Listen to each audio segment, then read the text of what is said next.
And that's a huge, huge responsibility. And fortunately so true as well, because you are the future world leaders. You are the world as it is going to be in the next 20, 25, 30 years. And believe me, on you rests the burden and the responsibility of making this world a better place. I'm sure all of you would have heard that song, but it's not just a song. Those words carry a much, much more deeper meaning than that. And it's you who are going to fulfill that responsibility. I'm glad all of you had such a wonderful time at this MUN, and I'm sure you would be taking this forward at the countless other MUNs that you will be going to in future. But my request to each one of you is that these are not just gatherings. They're not just for you to come together and have a bit of fun and then it's done and you go away back to your respective schools and your lives. It's more than that. It's an education for the future. It's a training ground for what the world is going to look like 25 years or 20 years down the line. That's what these events prepare you for. And to that extent, these are wonderful, wonderful platforms. And you're so lucky to have them. And my request, once again, to each one of you would be that take them seriously. They're not just a bit of fun that you have and be done with it. Do your research well, because the more we change, the more we remain the same. The problems of the world that you've been debating on over the last 3 days are the same, are what they have been over the last 100, maybe 200 years. If you go back, if you do a bit of research into history of the 19th century and the 20th century, you would probably be surprised at what you find. Because these problems that you talked about at this MUN, the problem of hunger, famine, unequal distribution of resources and wealth, unequal distribution of opportunities, one set of people trying to impose their will on another set of people,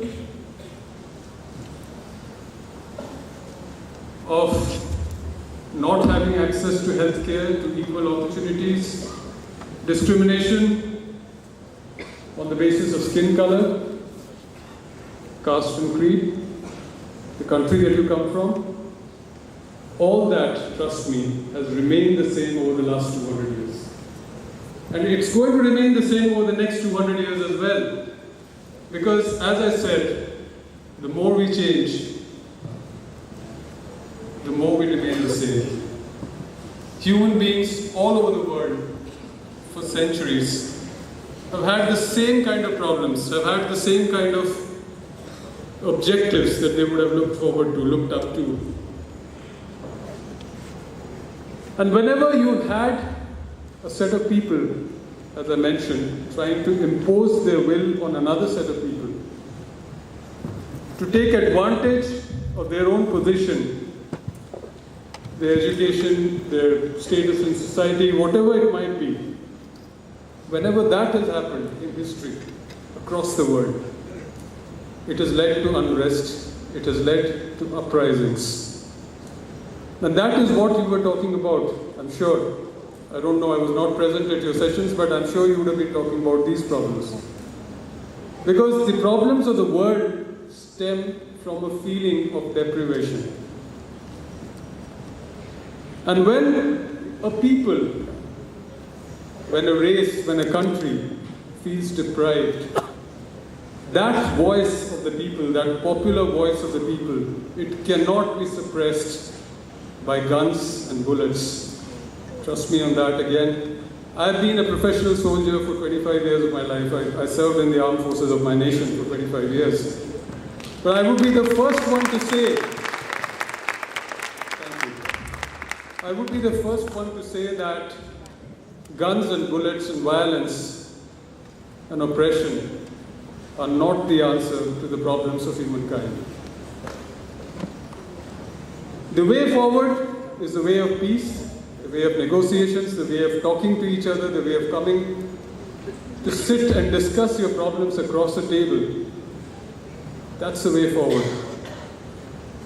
And that is what the United Nations stands for. That is why it was created. And before the United Nations, you had the League of Nations.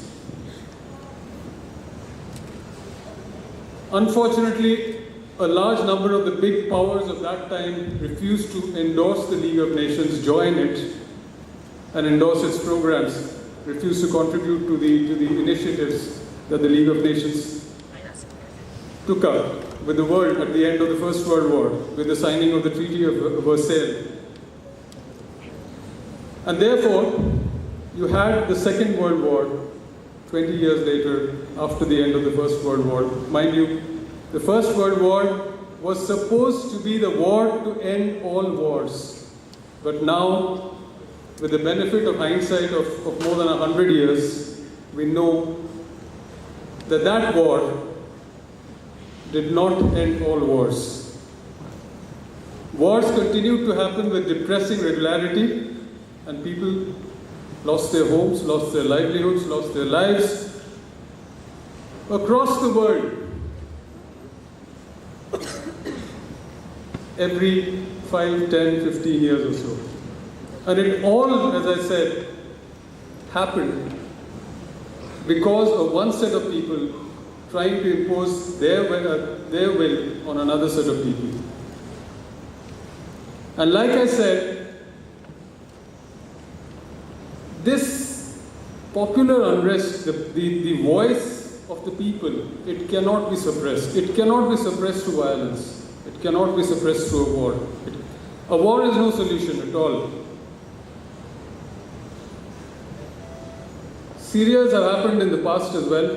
They'll happen in the future again. The countless lives that have been lost will continue to happen in for future generations as well, unless we come to the negotiating table, unless we talk about solutions, unless we find inclusive solutions which brings together everyone. It's not just a solution for one set of people. It's a solution for everyone. That's what the world today is trying to aim at. And that's where the United Nations is playing such a wonderful role.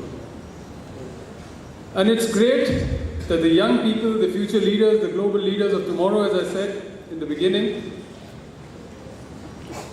they are talking about these problems at this age, at your age, when you're in class 11, 10th, 11th, 12th.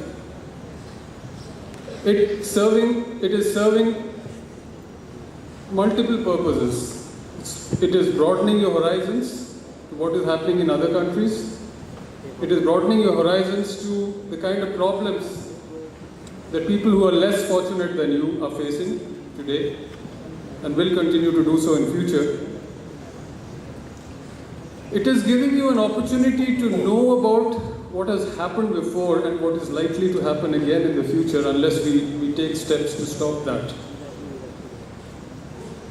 And I'm glad that you're discussing those things and discussing the ways forward to prevent such calamities, the war to end all wars from happening once again. So it's not just a question of disarmament. It's not the Disarmament Committee of the United Nations that has the key to all solutions to all the problems of the world. It has to start with a disarmament from within. It has to start with the generation of a sympathetic and an empathetic attitude to other people. If Hitler exterminated the Jews, trust me, it can happen again. When you read about it, when you see those horrific pictures, it's something that you cannot believe in this generation, but it happened. It happened in this very world. It happened in Europe, which is supposed to be the most advanced and the most educated society of all, and people did not raise a voice against it. They just accepted it. They just let it happen. With the benefit of hindsight, today we probably cannot understand how it happened and how people allowed it to happen. Well, it's because probably people kept quiet and let him have his way.